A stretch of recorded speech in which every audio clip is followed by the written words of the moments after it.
targets together. It was a big step forward, and it had been a difficult follow with both subjects employing intelligent tradecraft procedures. The boys and girls on the team had thought themselves, he did not mind mild vulgarity, the bee's bollocks.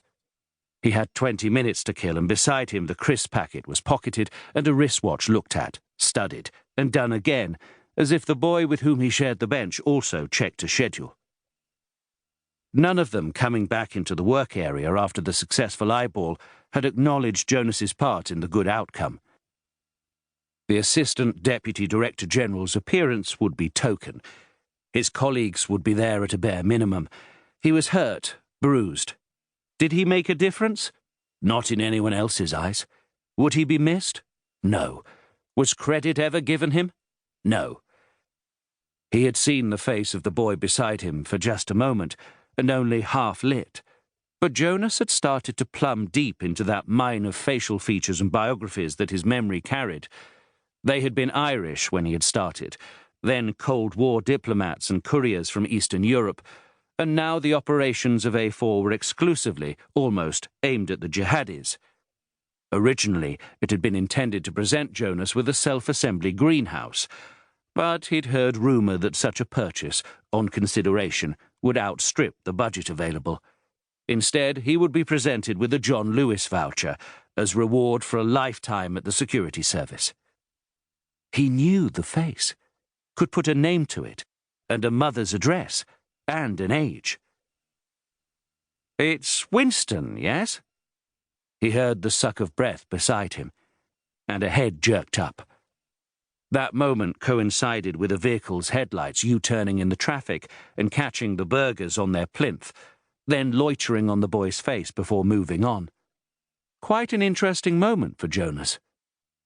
Back where he worked, where a few more minutes of employment existed, the sight of Winston Gunn, son of Ben Gunn, who was a Caucasian lorry driver, and Farida, who was Quetta-born of solid Pakistani stock, and a very fractured family as a result of a pregnancy with a white-skinned Briton, would register interest.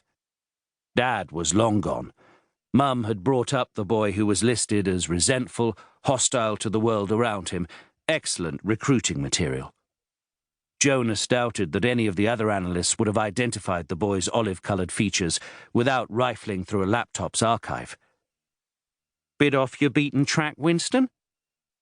And back in A4, if they knew, there would have been an organisational stampede at the presence of young Winston, supposedly drawn into the activist net while serving 18 months imprisonment, theft with violence, in HMP Pentonville, within a stone's throw, or a hand grenade's, from the Palace of Westminster, Mother of Parliaments, the beating heart of democracy, all the crap that tripped readily off tongues.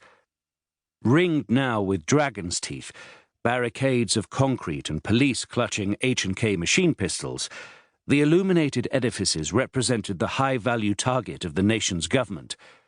No chance his presence was innocent.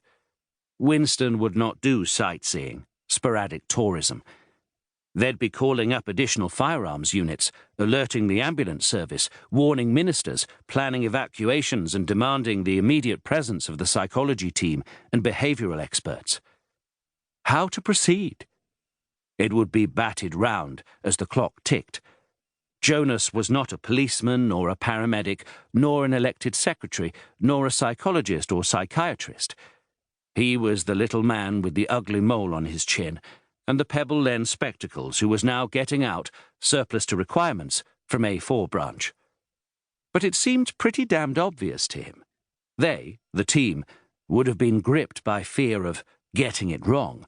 Likely they would be passing the parcel, hoping the decision, whatever it might be, would be made by someone else. Damned obvious what to do, and he'd get on with it. "Don't worry about me, Winston. I'm just the original nobody." The boy wore a big anorak, but as Jonas remembered him from the surveillance snaps, he should have been slight, no flesh on his bones. The coat, black and with a couple of paint smears on it, seemed far beyond its date and ready for disposal, as was intended. But the boy shivered as if the cold wind off the river reached inside it, hugged him. His breath came in